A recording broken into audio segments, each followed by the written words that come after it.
It's about time that I do a video and show you the goat milk soap that I've been making.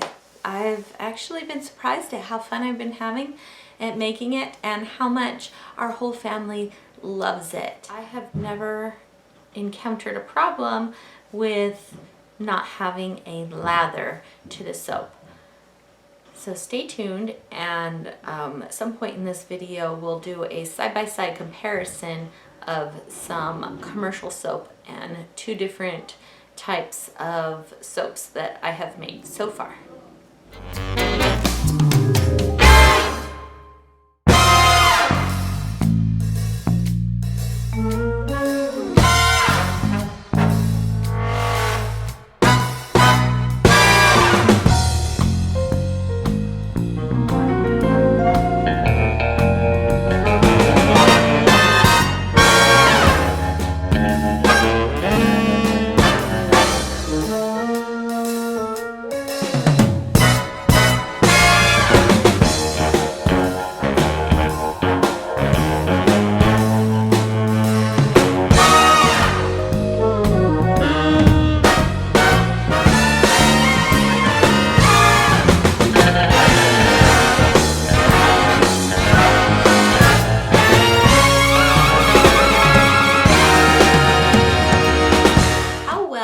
Does handmade soap lather? Well, I can't speak for other handmade soaps, but I can show you how my goat milk soaps are doing in the lather department. And I have to say, I am very pleased. In fact, my very favorite bar of soap right now is my Detox Facial Bar. And it has some activated charcoal in it, which helps pull the toxins out of your skin. And then goat milk is amazing at nourishing and hydrating your skin. I cannot stop touching my face. It is soft and smooth, and it just feels light and good, even with makeup on. Right now in the shop, I have 3 different sizes of the facial bar. I have a larger one, and then we have this smaller one, and we have more of a sample or travel size.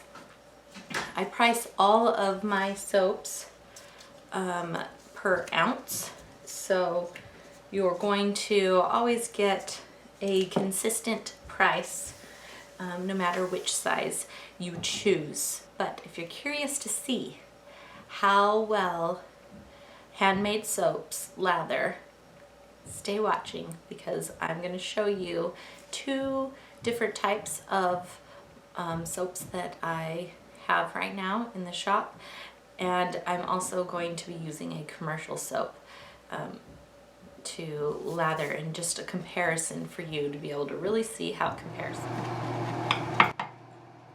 So here I have 2 bars of soap that are in the shop, or could be still in the shop. You'll have to go check. But the one on the right is the Detox Facial Bar, and the one on the left is just a base recipe of coconut oil soap with goat milk. I'm going to start with this detox bar and just rub it lightly on my hands and show you how much suds and lather you can get just from a little bit of an application. Get it nice thick lather right there. I mean, I totally shave with this, okay? So it's a great lathering soap, and it feels so good after you rinse it off. Your skin feels so nourished. Here's the second bar. It has those ridges on it because of the special tool that I use to cut this particular bar. It feels kind of good, massages the skin as you wash. But again, here you can see lots of suds and bubbles. It feels really nice on the skin.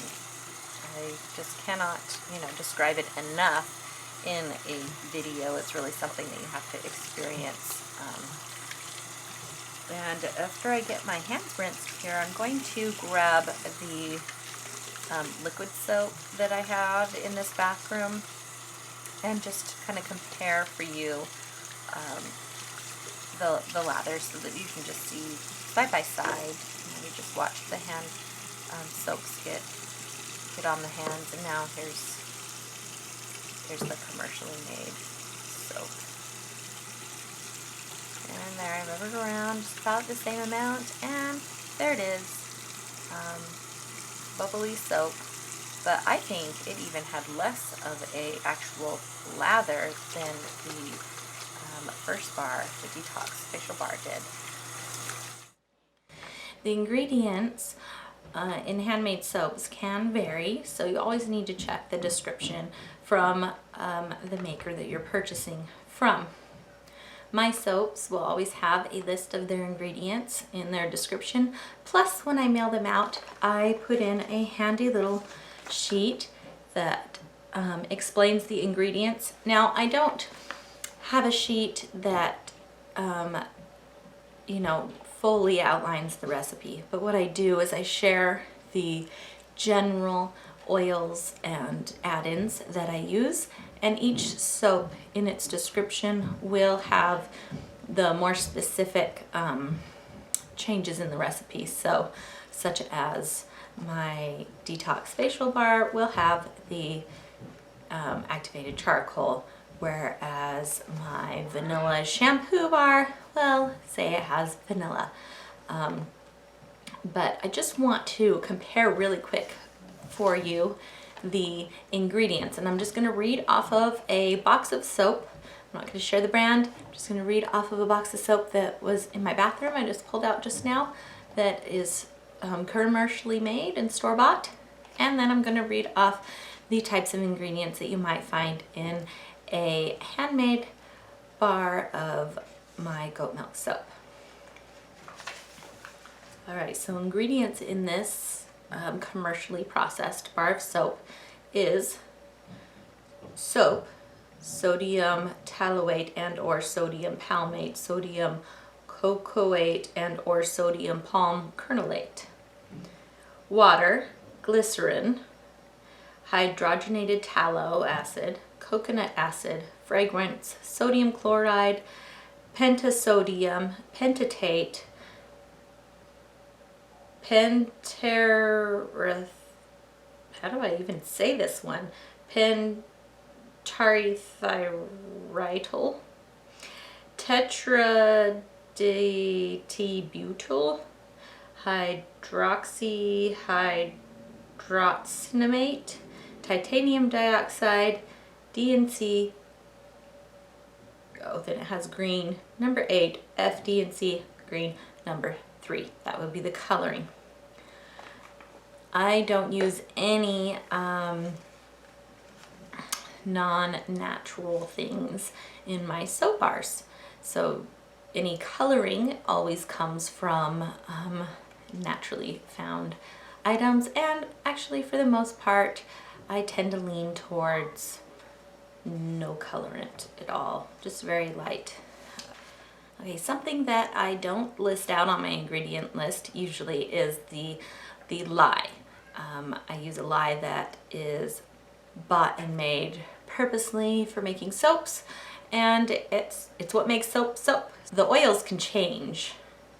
You can use many different types of oils in combination with the lye, but you always need lye to make soap. So that isn't necessarily listed out in all of my recipe ingredient shares that I give to you. So just know that every bar of soap has lye. Commercial soaps nowadays are packed so full of chemicals that they kind of tease you into thinking that you're actually washing. So that's something to keep in mind, and I will let you do more research about that. I'm not going to get deep into that with this video. Maybe that'll be a future video. But my handmade goat milk soaps have things like coconut oil, olive oil, lard, grapeseed oil, avocado oil, castor oil, shea butter, cocoa butter, goat milk, activated charcoal, honey, herbs of different kinds, botanicals, that would mean like dried flowers from my garden, and different types of essential oils. I also have added, well, I guess that would be in the herbs. I've added different spices just from the spice cupboard. I have some turmeric that I put in, and that adds a little bit of color, and it's also very good for you. So everything that I put in is something that can be naturally found. Things that I don't put in that are still natural are nut oils, and that's because I have a severe allergy. And so you will not find any nut oils aside from coconut, which is not actually a nut. But no nut oils in my soaps, and there's also no soy in my soap. No oils that are soy based, no ingredients that have any soy whatsoever in them, and that's because I also have an allergy to soy and don't believe I need it on my skin. So there you have it. That is kind of the difference in the ingredients that you can find in my handmade goat's milk soaps versus a regular commercial bar of soap. Thank you for watching this video, and I hope that you learned something. If you didn't know that handmade soaps lather and are super good for your skin, I hope you know that now. And you can head on over to my shop to see what's in there right now. Like I said, I make all my soaps in small batches, so every few weeks there's always something new happening, and I will be happy to answer any of your questions that you have. Just shoot me a message, and remember that I sell them in different sizes and kind of what I consider a large bar. This is right out of my mold cut, and then I have some smaller ones, and then I have even more sample or travel size bars for you to try out. Quick little sneak peek for you. I have a spa bar coming out. This is just a little hunk, and it's got wonderful exfoliating sea salt.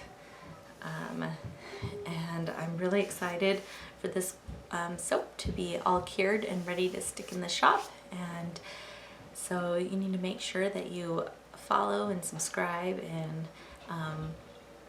get over on Instagram for sure and follow me there, because that's where I make most of my quick announcements first. It takes me a little bit longer to get a video up, so if you want to be first to know, make sure you're over on my Instagram, and I'll put all that information down below in the description box.